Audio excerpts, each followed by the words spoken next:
My parents demanded I pay rent or move out at 18 while my older siblings lived for free. Now they're shocked that I chose to leave instead. I'm female, 18, and my two older siblings, Becky and Cass, 24 and 28, are being given preferential treatment by my parents, and I think it's really unfair. We live in a big house in the suburbs, and growing up, Becky and I shared a room. Cass also stayed with us until she graduated college and then moved out when she was 21, then back here, and I got two separate rooms. Now I basically have a private space in this house that I really like and enjoy. But due to my parents' desire to retire early, they want me to start paying a pretty exorbitant amount as rent to stay. Even though my two sisters were here, and one still is, rent-free. Let me explain. So, Cass stayed at home during college because she didn't want to go through the hassle of moving out and finding a roomie leasing, yada yada yada. She left when she graduated because her job was out of state and she needed to leave. Becky also stayed at home during her college years, but she hasn't been able to find any good work and has fallen into a slump. She doesn't even bother looking for jobs anymore and just stays at home all day. My parents are worried about her mental health, and I am too, but their way of dealing with it is just to walk on eggshells around her all the time. Nobody mentions her unemployment or the fact that she's still staying with her parents. I don't think this will help her change her circumstances, but at least it will stop her from spiraling or lashing out. Anyways, my parents were looking at their finances with their accountant last year and realized they could retire around the time I turned 18. It's always been a goal for them to retire before turning 60, and it's possible for them now with one small catch. It won't be possible if I'm staying at their house because the added cost of upkeep, groceries, etc. isn't in their monthly living budget, something they've already stretched thin because of Becky. To deal with this, they would either need to keep working for the next 5 to 7 years or come up with a way to pinch pennies with two other dependent people in the house. Now, I also know that my parents really want to remodel the house once everyone has left the nest. My room is going to be turned into Mom's study room, and Becky's room was supposed to be turned into a man cave. Neither is going to happen now in the foreseeable future, and I also felt bad that my parents couldn't achieve their dream. In a way, I also felt guilty because I was an unplanned kid, and it meant that they had to spend a lot more than they expected on me. I tried to understand that point of view and did my best to mitigate the financial stress they had. I was always a super bright kid, and I really buckled up and worked hard in the fields that interested me to get a partial academic scholarship. I broke the news to my parents, and they were happy for me. They even took me out for a celebratory dinner. I was feeling really proud about being able to contribute towards my parents' financial stability. But at the dinner, what my dad asked of me made me upset. As we were waiting for the check, he said, "Up, this surprised your mother and I. You're a lot more mature than we thought, and we think you can take on even more responsibility. I discussed this with your mom and well, we want you to pay rent when you turn 18. I thought he was joking at first, but he was serious. I was taken aback because we weren't in any financial trouble, and none of my siblings had to do the same thing. When I brought that up, my mom chimed in and said circumstances were different earlier. I mean, we hadn't projected this much spending when Cass went to college, and Becky, well, you know that she's in a rough spot. We just need a little money to keep things on track, and if you go to an apartment or dorm, you'll have to pay rent anyways. I know you have some money saved up, and you can always get a part-time job." I didn't really know what to say, and we agreed to discuss this later. When that dinner happened, my 18th birthday was 2 months away. In those 2 months, my relationship with my parents got a whole lot worse. They gave me a monthly rent that was super high, like much higher than renting out an apartment with a few friends. When I asked about it, my mom said she set the price after looking at jobs I could do and based on the things we do for you. She wants me to pay for the fact that groceries are bought by them, and they do the dishes and clean around the house more often than I do. First off, why is she charging me like I'm going to live in a hotel? I literally pull so much weight around the house. I do chores, walk the dog, drive down and get groceries when needed, and my sister just lays around at home all day. My resentment against Becky flared up during this time because it just felt unfair that I was being treated so clinically, while the other sister who lived at home rent-free way longer than she needed to was being given so much understanding. But if I brought it up, I would just be labeled cruel. Ugh. I confided in Cass about this, and she's definitely on my side. I mean, the fact that she got to live there rent-free, as did Becky, sets a reasonable precedent for me to expect the same thing. Hell, I even worked my ass off to make sure tuition wouldn't be as big of a burden on my parents as I thought. When I brought this up with Mom and Dad, they just said that, technically, you'll be an adult OP. Adults pay rent. If you don't like it, you're welcome to move out. Oh my God, they were so condescending about it too. And the double standards when it comes to Becky. She's clearly their favorite child. I know that it seems spoiled to not want to pay rent. I mean, after all, My parents are still paying for college, but I don't get it. Why can't they just wait a few more years? All this talk of me pulling my weight is really making me feel like a burden, and God knows I had enough trouble with that. After tons of arguments with no change in my parents' behavior, I decided to take matters into my own hands. I secretly researched apartments near my college and even found roommates by being active on the college's social media and informal Discord servers. The cost of living, with rent, utilities, groceries, everything, was still like $100 cheaper than the rent my parents were asking from me. So, on my 18th birthday, a moving truck showed up in front of the house. My parents were confused until I told them since I'm an adult, I'm going to be moving out of the house. They both looked like I had slapped them across the face and acted like I was betraying them, even though I only did what they snarkily implied. I've moved into my new apartment, and I and my roomies had a little party to celebrate my newfound adulthood since everyone already knew the story of how douchey my parents were. My phone has been blowing up with calls from my parents all this time, but I haven't replied. I'm starting to feel a little guilty about how I moved out so abruptly because it's clear they didn't get time to process that I was going to leave. AITA for moving out? Update 1. I am loving college. This place is great and I'm doing really well financially too. Even before I was 18, I was doing freelance work, video editing. That's where my savings come from. And I've been able to dedicate even more time to that after graduating from high school. I make decent enough money to have a rainy day fund and fun money after rent and everything else. I'll say this, I'm definitely not missing staying at home. My roommates are also nice. Sometimes we argue about things like doing the dishes or the correct way to put TP on the hanger, paper facing out for life. But they do their chores eventually, and nobody's a massive slob. However, when I finally spoke to my parents, it was clear that they had been seething all this time. They both said that I had been super disrespectful and this wasn't the right way to do things, and they threatened me by saying that if I didn't come back and live under their terms, they would stop paying for my college. It was nice while it lasted, guys, but I don't think I would be able to stomach that. I don't know what my options are right now. I guess I could take a loan, but I'm not sure how to go about it. I feel like I've been backed into a corner by their threats, and I might have to go back and pay them rent like they want. I genuinely don't want to do it because I feel like this whole episode has made me lose a lot of respect for my parents. But I'm running out of options. Update 2. I got a call from Cass, and I was really happy to know that she went off on Becky and my parents were threatening to cut my college tuition. Apparently, it started after. Becky called her complaining that stuff doesn't get done around the house because I did a lot of chores, and that's when she scolded her.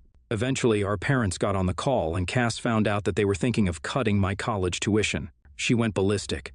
She told me that until my parents apologize to me, she's not speaking to them, and that she is also going to fly in after a week or so to sort this whole mess out. I haven't heard from my parents about this episode though, but she advised me to simply cut them off. I'm so happy that my sister is there for me, and I'm going to wait and see how we can figure out how to move forwards. Update 3. Cass has just left after staying at my apartment for a couple of days. I heard her say she was proud of me, and I felt reassured about the choices I'm making. She also co-signed on a student loan with me and walked me through the process. I won't have to pay it back until I get a job. And I also got her word that she'll help me out if anything happens to me in college or to my living situation. Both of us are still NC with my parents because they haven't bothered calling me or apologizing, but honestly, I could care less. NTA. Your parents are using you as a free maid in a piggy bank. NTA. Why are your parents acting like keeping you around the house is a chore? If anyone is the burden, I would say it's Becky, although of course I don't know the full situation. You did the right thing by moving out and showing your parents the reality of living without you. Next story. I like cooking. When I'm with my mom's stepdad, I cook a lot with my stepdad's mom, my step-grandma. But when I'm at my dad's, that mom's house, one weekend a month plus some holidays and summers, things are different. My stepmom is not a good cook. I'm sorry, but she's not. She has sensory issues. She doesn't cook meat, barely any spices, and a bunch of other things. She also just undercooks, overcooks, undersalts, all of that. In the past, I've kind of tried to help her and cook with her and being like, what if we add lemon? But first of all, she doesn't like my input. She wants to do things her way. And second of all, there's sensory issues, so she doesn't want to cook differently than she does. If she ate what I made, she would not like it. At their house, my stepmom only cooks foods that she's comfortable with, which since my dad never cooks, means any home-cooked meal is something she eats. She doesn't care what any one of us eats when she's not around, like a friend's house or takeout.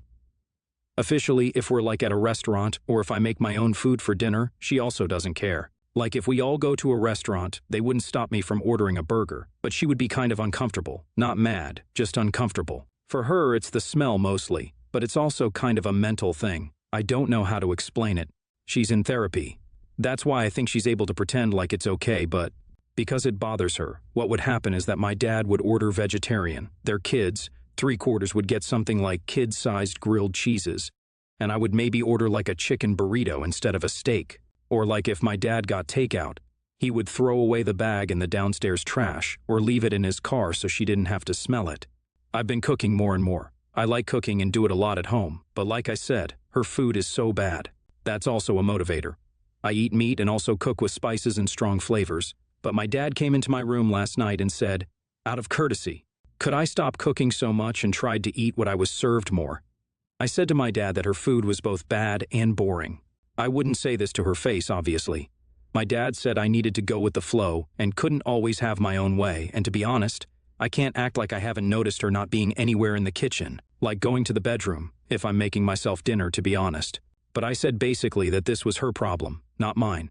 Why should I have to cater to what someone who isn't even eating the food? He said I was being rude and disrespectful to her by pushing her limits, and said it was her home too.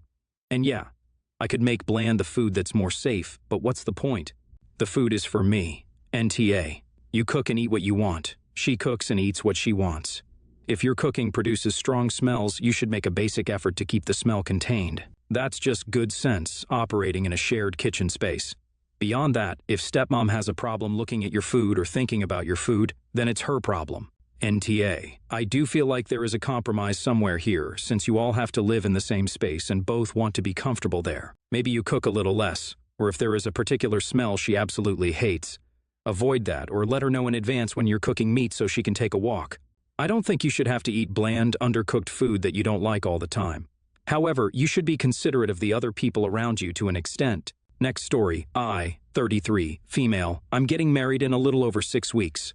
I announced my engagement last year in January and asked my best friends to be bridesmaids. One friend, Lucy, 32, female, was already pregnant, would have a 6-month-old at the wedding, and a month or two after another, Sarah, 33, female, announced she was pregnant, would have a 3-month-old at the wedding, none of which bothered me in the slightest.